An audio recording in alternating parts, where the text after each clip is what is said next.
At this time, I'm going to bring my daughter in, and Samantha's just going to talk just very briefly a little bit about her story. And come on in, Sam. Oh, she got up too fast. There you go. This is my Sam. Hi, everyone. I'm so grateful for you sharing this time and taking some time to learn a little bit and escape a little bit. Promise I didn't just roll out of bed. I was just sitting down and I stood up. But yeah, I actually don't remember well my first TikTok because I was so sick. But it's crazy to think that I've come this far.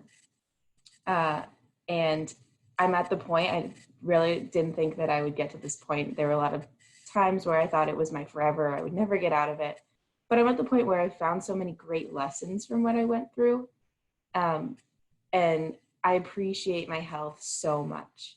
And I've made it was already a passion of mine to have a career that involves health and wellness, but it has shaped that future even more and opened up a lot of different possibilities, especially in functional medicine and all the ways you can support someone in their wellness. So with that, I became a yoga instructor, and I absolutely love sharing that. That was really integral in my healing.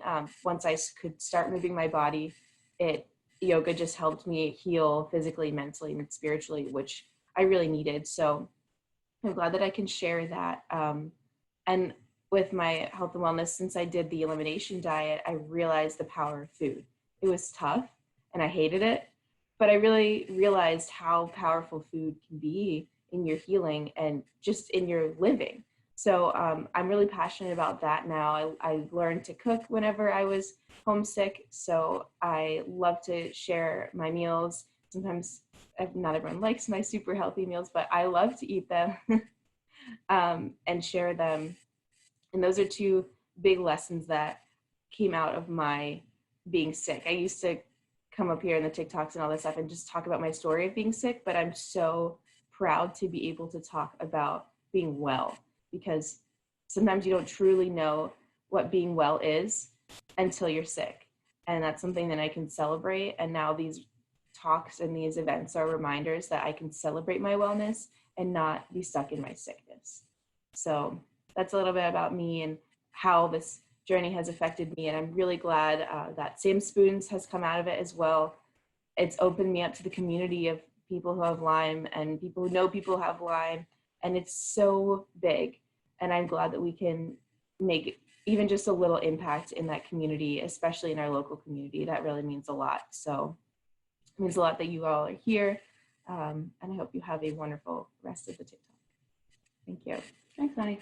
I appreciate it. It's not always been easy because when Sam was not well, the last thing you want to do is stand up and talk about stuff. And so I've always allowed her to process this the way that she wants to, be on the journey that's most comfortable for her. And I can't even tell you what it means to be able to know that you have a well child after everything you've been through. So it's just my way of now imparting what I would hope for everyone out there who is suffering.